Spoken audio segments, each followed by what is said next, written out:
How's everybody doing this morning? Mark wins he's doing the best contest this morning. That was the most energetic response. It's good to see everybody. I just wanted to, before I start, I feel like sometimes I have to do this in a class, and some people may not have been here in prior weeks. What we're doing is we're going through and we're looking at people in the Bible, I think, and we're trying to learn from their characteristics. When we look at the Bible, and I talked about this first day, it's the best book ever written, certainly, and it's full of history, it's full of poetry, it's full of philosophy, it's full of all the kinds of things that God has given us to live the life that He wants us to live. And interestingly, it's not a book of rules. And so for example, when Jesus tries to explain something, He says, well, it's like, the kingdom of God is like this. And He explains it in such a way. And we look at the stories of the real people from the Bible. I think of the verse, I meant to look it up. Chris, you'll just give it to me off the top of your head when I say it, but it's in 1 Corinthians, and it's to do with the Israelites, and these things were done as examples for us. These things happen as examples for us. And as we read the Bible, we need to kind of read it with that understanding. These are examples for us to learn from, and that's what we're trying to do. Also, I apologize for my idiosyncrasies, but I seem to have landed on this thing. I like to start off with a little bit of a literary moment here, so I'm going to give you some quotes, and I want you to let me know when you know the book/movie from which these come. And the first couple are just because I wanted to say them. You're not going to be able to get it. The last couple, you might be able to get it. All right, the first one is, besides, we are men, and after all, it is our business to risk our lives. Think about that. This next one's just funny. I like it. You are very amiable, no doubt, but you would be charming if you would only depart. Okay, so this one you might start to get it. If this is your favorite book or movie, you'll get it from this one. Meet me behind the Luxembourg at 1 o'clock and bring a long wooden box. Okay, so it's nobody's favorite book or movie. And I think you'll get it. And now, gentlemen, all for one, one for all. That's our motto, isn't it? So we're talking about Alexander Dumas, and be careful how you pronounce that. I was a little nervous even saying it. Three Musketeers. But what got me going down that road was this quote, and it kind of goes back to what we talked about when we talked about Caleb. Remember, we talked about Caleb and his faithfulness and the strength of his faith and his kind of unending faith. He was strong into his latter years. This quote, I'm assuming this is from Porthos, but I don't know. I do not cling to life sufficiently to fear death. I do not cling to life sufficiently to fear death. That's an easy thing to say. That's a hard thing to live. But it's one of the things I want us to think about as we go through. And maybe you've guessed who I'm going to talk about today. Three Musketeers. Shadrach, Meshach, and Abednego. One of my favorite stories from the Bible. And I want to talk about them and kind of the issue I want to zoom in on with these guys, and we'll bring Daniel in as well because he's a part of it, obviously, but is their friendship. And what the friendship did to the way they lived their lives, how their friendship kind of aided their lives, particularly with regard to bravery. A lot of things we talk about are going to kind of feel like faith, and they are, right? That these are all kind of faith-based things, but specifically with these guys, bravery comes to mind. I want to talk about that. Okay. So this is also like they may be talking about Shadrach, Meshach, and Abednego in the Victory Village for all I know, right? This is a very fundamental story that we learn about. So this is like a graduate class in Shadrach, Meshach, and Abednego with you. Not because of the instruction, but because of the level of the student. So just a background, God had given Judah to Nebuchadnezzar, right? This was part of a prophecy, and this is kind of the beginning of what will lead to worse things, including the destruction of the temple. And what happened when Judah was taken over in this sense was that Nebuchadnezzar wanted to bring some of the best of the people back to Babylon. He wanted to bring the rulers, the kind of the young noblemen, the smart people, the good-looking people, all the best people, right? And he wanted to bring them to Babylon, and he wanted to assimilate them into their culture. And the first thing I want us to think about before we even get into the story is this the situation we find ourselves in right now?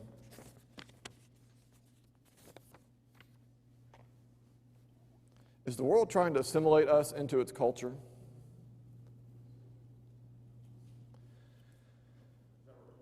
I guess. I don't know. It's so obvious it's rhetorical, perhaps.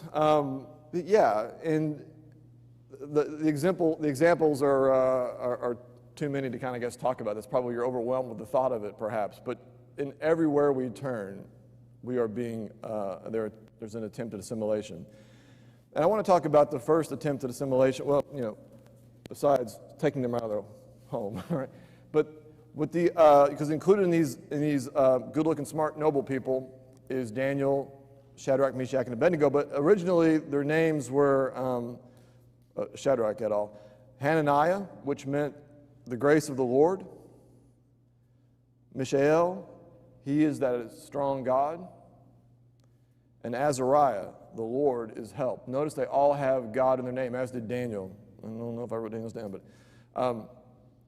they changed Hananiah from the grace of the Lord to Shadrach, the inspiration of the sun, which the Chaldeans worshipped the sun. Mishael became Meshach, of the goddess of Shak, which was a name perhaps for Venus. Azariah became Abednego, the servant of the shining fire. Of course, they worshipped fire as well. So, at the very core of this attempt to change these young men was to change their name and to change their identity, right? Their identity from being named around God to being named amongst these false gods. So they were put in this kind of palace training program. They were trained in language and literature and food, all these things, right? They were trying to assimilate them. Now, getting back to our thought, well, I hear people say we're at war with the world, et cetera, and I suppose Shadrach, Meshach, and Abednego were at odds with Babylon. Were they being treated like prisoners of war here? Not like we would think of it, right? These are people that just in our minds, they bombed their country and killed people, put people in prison, and then they just kidnapped these people and took them away to a foreign land, right? But they're treating them in such a way. They actually were to be given the king's portion in this. So I say that to go back to my original question, which was, do you feel like you're at war with the world? Do you feel like you're in a battle with the world, which is trying to assimilate you?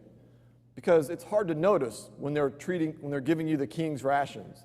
It's hard to notice when they're teaching you in the ways of the world which seem nice, fun, intellectual, whatever, evolved, however you want to kind of look at it from the world's perspective. It's hard to notice that these people are after us. They're after us. All right. But Daniel noticed this, right? The spiritual war that's going on. So if we go to Daniel chapter 1, so this is kind of during all of this, right? They're giving them all these things to assimilate them. Daniel 1, verse 8, rather. Verse 8. But Daniel resolved not to defile himself with the royal food and wine. He asked the chief official for permission not to defile himself this way. We're not exactly sure what this means. I mean, perhaps there was food in there that was forbidden, in the law for the Jews. Doesn't really go into it, but the point is, Daniel says, I'm going to, in this manner, depart from your attempt to assimilate. I'm going to, in this area, I'm not going to go down the road you want me to. Continuing in verse 9, now God had caused the official to show favor and compassion to Daniel. But the official told Daniel, I am afraid of my lord the king, who was assigned your food and drink. Why should he see you looking worse and then the other young men your age, or looking worse than the other young men your age? The king would have then my head because of you. Daniel then said to the guard, this is the guard that the chief official had appointed over David, Hannah, Mishael, Azariah, please test your servants for 10 days. Okay, I read that horribly. I'm going to read that one more time because even I didn't understand that how I phrased it. Sorry. Daniel then said to the guard, whom the chief official had appointed over Daniel, Hananiah, Mishael, and Azariah, who the chief, it was their guard, the four of them. Please test your servants for 10 days. Give us nothing but vegetables to eat and water to drink. Then compare our appearance with that of the young men who eat the royal food, and treat your servants in accordance with what you see. So he agreed to this and tested them for 10 days. Notice how I hit a few words. I hit the us, the R, the them. Who did Daniel, so Daniel is saying, I'm not going to do this, but then what does Daniel immediately pivot to?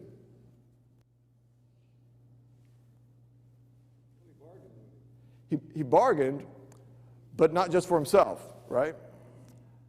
I think it's really interesting in this moment that requires some bravery. He says, yeah, me and my buddies are not going to do this. And I don't know what this scene looked like, but I kind of picture his buddies behind him, you know? And so I want to ask you this question. Why is it easier to be brave when we are with our friends? Safety in numbers. We encourage each other. Accountability. I try really hard not to bore you with my research, but we're looking at something currently that shows that even if I make you responsible for somebody lower level than you, that gives you courage to do the right thing. Responsibility, accountability. These things when we deal with other people, it's not good. These things that help us, that allow us this kind of bravery, this courage in a moment when we need it. It's much easier when we have our friends. So let me ask this next question that seems an obvious follow-up. What does this say about who our friends should be?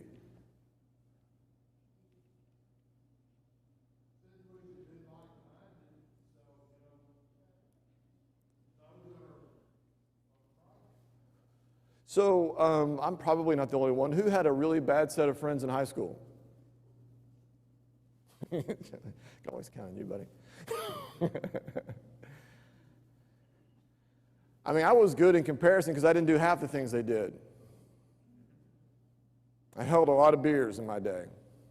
I drove a lot of cars for people who had. But these were friends that were not encouraging me toward good. So our friends, I look around, so I think we need to be strategic with the choices we make about who our friends are. It's hard when you're a kid, and as a parent, you understand the importance of that. You try to make your kids have good friends and all that, but this is not just about for kids. Because as I'm an older adult, I still have to go to professional things where people are encouraging me to do wrong, right? And some of those places, I don't have friends with me like you guys. But I do. Because I think about you guys. I think about my friends. I'm responsible and accountable even though you don't know what I'm doing. And certainly we're going to get to the idea of God being with us in a moment, but knowing what you guys expect of me helps me even when you are not actually there. And I think kind of developing these friendships are important. I actually, as I was developing this, I had a text. I have 3 really good friends from college that we still, we meet. I meet one of them probably once or twice, a month or so, but certainly the other 2 a couple times a year still, even though they live in Texas and Nashville places. These friends were the ones that helped me a lot when I was in college. We helped each other. We would, for example, we would, go on certain people's, they were going on to dates, and we would, do things like follow them around and harass them, right? These are things that help young men when they're 19, 20, 21, right? We didn't kind of look at it exactly that way, but we looked at it that way, right? So we feel this responsible. Okay, I'm going to ask one more question along this line. When we are dealing with difficult things, and we understand that our friends help us at times like this, what does this teach us about how strategically we should deal with difficult things, when we should deal with the temptations that enter our lives or deal with the things that we just personally know we have problems with? If I know, now, I'm kind of leading you to my answer. Maybe that's why you're not answering as much, because I'm leading you to the answer I want. But if I know that my friends give me courage in times where I'm teetering, and if I know that I've got the right friends about me, strategically, how should I deal with my problems? Right, with my friends. Take them to them. Not alone, right? Not alone. I have built up around me friends for this purpose. And strategically now, I need to use my friends for this purpose.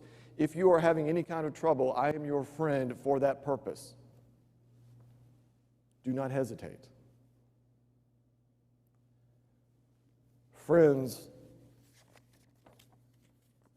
it's just a requirement. And I'm saying friends kind of very generally. I actually view you as my brothers and sisters, but I also view you as my friends. Okay. Yep. We have this natural tendency to want others' approval, or we want to be a part. We don't want to be ostracized or over here. That's a strong motive. And God structured our families, our church families, in this way for, and again, I think, Don, for that exact purpose. You see people, well, I don't need to, go to a church to be faithful or whatever. I don't need to assemble all these things. People who say they're spiritual but don't go to church. I find non-church going spiritual people to be acute narcissists, right? That's the way I view that, right? God put us together in this way for that very purpose, Don. I think that we have each other to lean on. And he, verse after verse after verse, tells us this with regard to how we are to encourage one another and spur one another on. Sorry for that yell. Yep.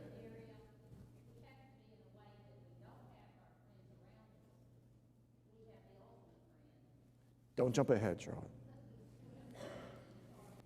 Before that, Rick, there has to be a plan of preparation. Exactly. If you don't do that beforehand, then you can't wait until the moment that you need to do this and react in a positive way around it. There has to be a plan and preparation even prior to this. Chris makes a good point if you can't hear it.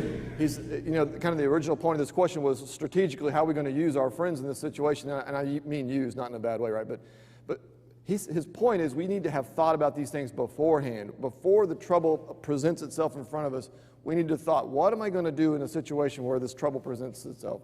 Such that when the trouble comes, as a 17-year-old, hey, you want a drink of this beer?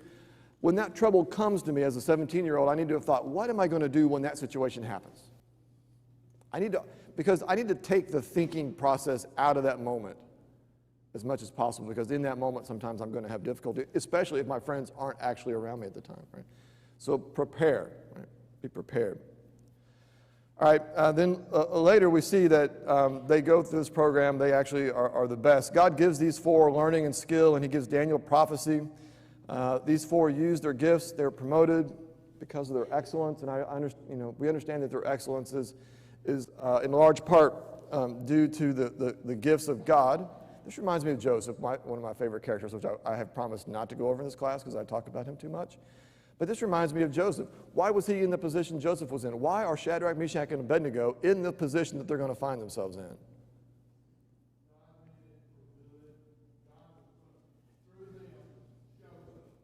Exactly. So we're going to see that they're going to be in this difficult spot.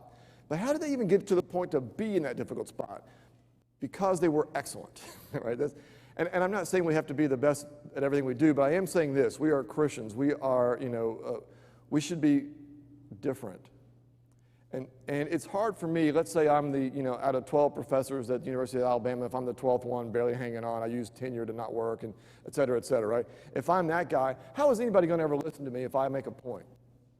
If I'm not good at my job, and I know we're talking about a secular thing here, being good at your job, but if I'm not good at my job, or if I don't try, or if I have bad, characteristics in my work, how are people going to take me seriously when I talk about more important things? And I'm not talking just about work things. I'm talking about wherever you find yourself. I will continue to repeat this because this is something I think is very important. It's helped me along in my life as I've thought, am I doing the right thing with my life? And I've doubted that from time to time. But my conclusion is this, and it was given to me by somebody smarter than me. My conclusion is this: God has me right where he wants me. There is nobody else that sits in Austin 363 that interacts with the people that I interact with, that teaches the classes I teach with, or whatever, that takes my route to work or does all these things. Right? There's only me. God put me there. And God put me there for a reason, because I can have an effect on the people in that surrounding. Okay, so we didn't waste our life by not going to ministry, right? We waste our life when we don't use the opportunities that God gives us, right? But that's my little point here is They grew up well in this program. They did excellent. And because they were excellent in their jobs, because they did well, and again, gifts from God, but they found themselves in a spot. All right. So then, again, I'm skipping a lot of details because I know they're ingrained in your head from years and years and years of Bible school. So Nebuchadnezzar has a 90-foot gold image created, right? And whenever a bagpipe or a flute or I forget all the list of instruments, right? But whenever the instruments sound, what are you supposed to do? Supposed to drop down and worship this image, right? That's what Nebuchadnezzar commands. So he has that done. He makes that decree. He says everyone must bow before it. Shadrach and his friends don't. Some jealous, I'm assuming jealous Chaldeans say, hey, they tattle on these guys, right?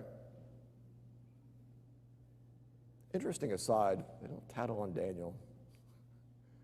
I wonder why. Maybe he's just too important at this point. But anyway, they tattle on Shadrach, Meshach, and Abednego.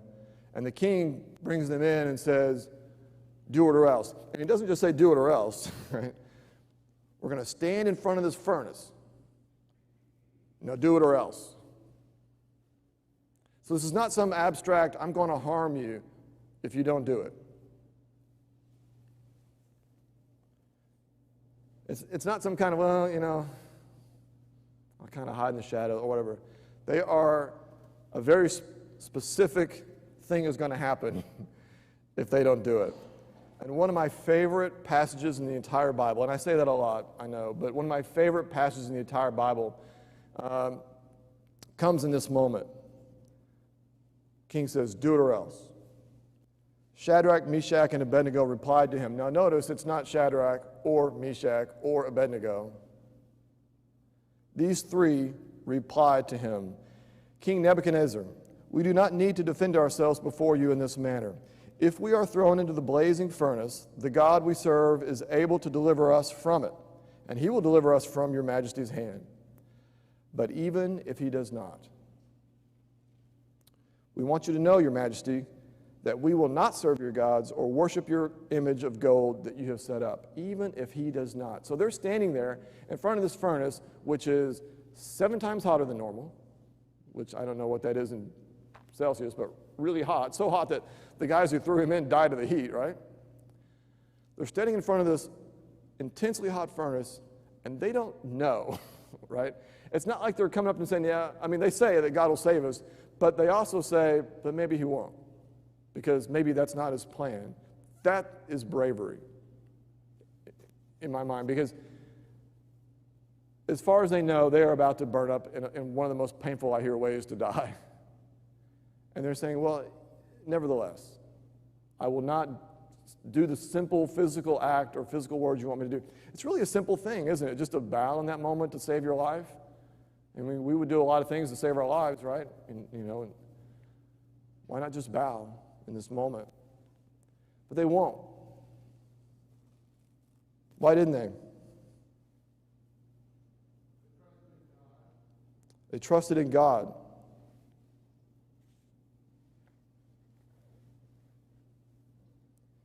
They don't, in this moment, love life so much as to fear death. And there's things that are more important. That's an odd thing to hear said in the world today. There are things more important than life.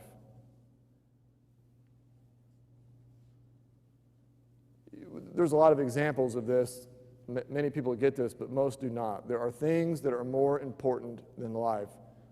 Living your life after you've done something like this, would become meaningless, right? There are things that are more important than life.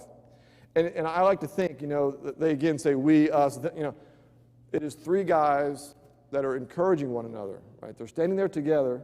They're saying, we do this together, right? To me, that's very touching, and it's very exemplifies the point we're making, that these very difficult things, I just can't imagine the courage required to stand in front of a hot furnace and say, nope, throw me in. I'm not going to just simply bow, throw me in the furnace.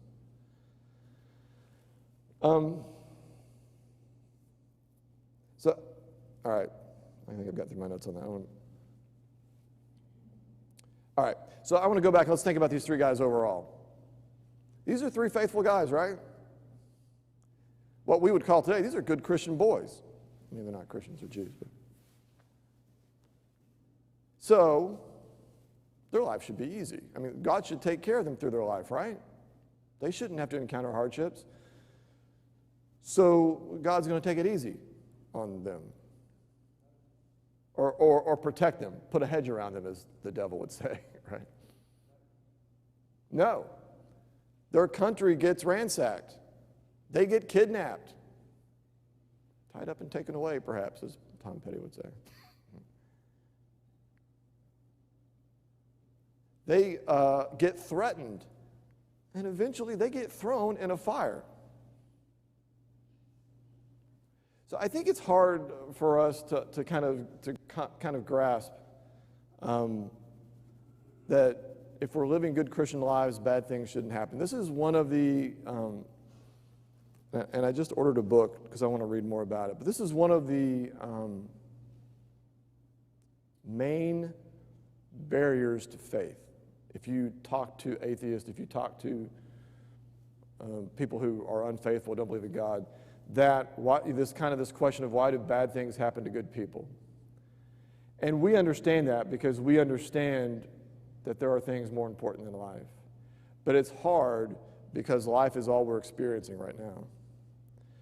But you know, as C.S. Lewis would call it, the problem of pain is a barrier to faith, right? And so it's important to kind of reflect on these examples. Yes, Don?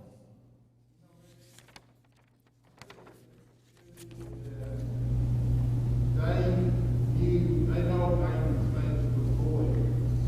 But this wasn't like something from the sky falling. They knew the purpose of it. They knew that they were going to be forcibly thrown in.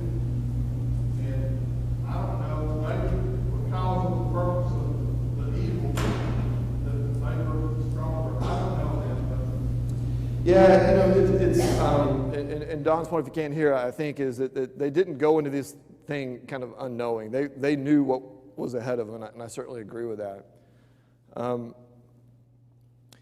So we look at their lives. Country attacked, kidnapped, bad things, thrown in fire. God, when are you going to help me? God, when are you going to help me? God, when are you going to help me?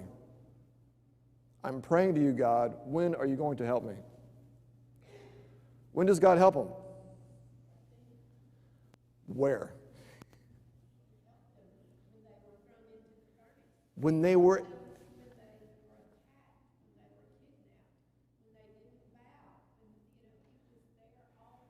Yeah, Jackie's making a better point than I was going to make. My point was more dramatic. Yours is perhaps more realistic. Jackie's point was God was always with them, and certainly that's the truth, right? That's the truth. God was always with them, and he helped them since they knew that God was with them.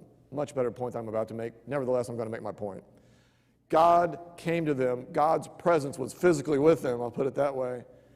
Angel, maybe Jesus, who knows, I'm not sure. In the fire. They are standing in the fire, right? God's help always comes in the Old Testament. We see this over and over and over again. God's help comes in a way that brings the most glory to him. That's what it's all about, bringing glory to God. Right. So as typically happens in graduate level courses, Everett has made the final and best point of this whole lesson, right? As Jackie did too. Like, actually, you're doing better than what I have written down. But I do have the glory of God written down. This is ultimately, because, if you couldn't hear what Everett said, he said, you know, in the Old Testament we see this time and again, we see that the help or the response, what the right way to put this, but the response that we can see in reading, right? It's hard for us to feel what they felt in their heart because God was with them, but the help that we see when it arrives is done so in a way, you know, and we think about weak versus strong, hopelessness, all these things. It comes in a way that gives God the most glory, that glorifies God the most. Right? And it'll happen in a way so that you won't make any mistake about who's Right. David and Goliath, right? Like, it's pretty obvious what happened there, right? Here, Nebuchadnezzar, is looking in the furnace. He's probably not doing that because it's so hot that it killed people. He might be standing back, but he's like, wait, didn't we put 3 people in there? There's 4 people in there. And that 4th person looks like a son of a god. When they came out of the fire, the king didn't look at it and think it was their fire that had been delivered. He knew who had been delivered. And again, that is the whole point of all. If you look at this whole arc of everything that happened, and I know we're talking about the behavior of Shadrach, Meshach, and Abednego within this story, like what did they do and how did they act, and that's what we're trying to learn from. Kind of the bigger story is what you guys are talking about. At the end, again, one of my favorite parts of the story is they come strolling out of the fire. Their hair isn't even singed. They don't even smell like smoke. There is no doubt. And Nebuchadnezzar says it right there. There is no doubt that the God of these men has delivered them, right? And the ending of all of this is, good for a while, I suppose. Nebuchadnezzar is an egotistical guy, so he blows it eventually. But his point is, do not say a bad word about these guys' God.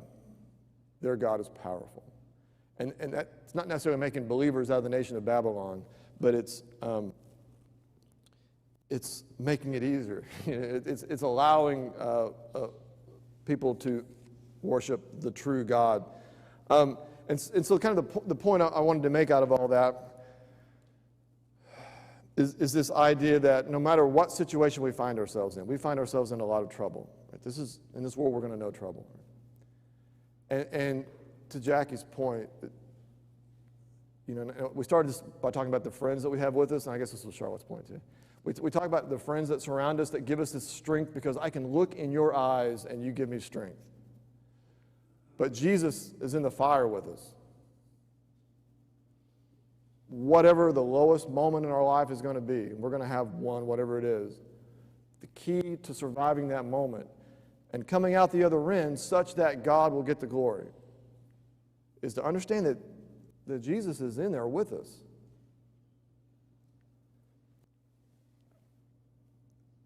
And we need to demonstrate, this is easy to say, hard to do. We need to demonstrate bravery because of that. Because of that, we need to understand that Jesus is with us. We need to understand that our friends are right behind me, if not in front of me. We need to take bravery in that moment because of our faith. And if we do, when we come out the other end of whatever that is, if we even come out of it, because maybe we die in the fire, right? But if we come out of it, or when we come out of it, or whatever happens out of it, however we behave in that moment, we give God the glory. That's the important part of all this, right? Correct. But it all started with that faith, that trust they had in their God, that He would deliver. Sometimes we don't show that kind of faith. Jesus said we had the right kind of faith, we can move mountains. Their faith delivered them from the furnace.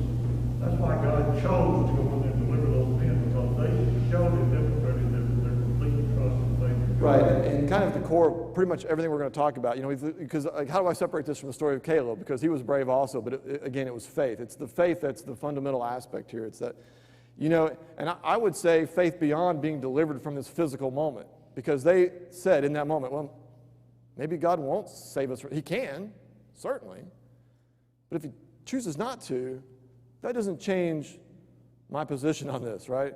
Because my faith is strong enough to know that life isn't the most important thing. And that's the hard part of faith sometimes, is getting out of material and into the eternal. Rick, they responded, like you said, in the fire, or before the fire, they responded to what God can save us, but they didn't know that He was going to. Because they said He does it. And to me, that's what I love about the story and why we went over it today, and I know I'm out of time or past time, but the embodiment of bravery in that moment, physical bravery, because for all they know, they're very likely to die here, right? But their bravery transcends physical pain and agony and death and goes into what's important. The important is that I do not bow to that image because I serve the one and true God. And it is that one and true God that will save me. you know, I don't. I'm out of time. I don't want to go to. But is that one true God that saves me? So I have to think beyond this moment. But don't forget, in this moment, Jesus is right there with you. We are all with you. All right. Rick, oh. we need to put wisdom in here too. We'll get to wisdom eventually, perhaps. We'll find wisdom in maybe another person in the Bible. But certainly wisdom, because that's the beginning. Yep. I've held y'all way past class. Tell you what, we'll take 5 minutes out of the sermon. Oh, that's right. I knew that. Thanks for being such a fun class.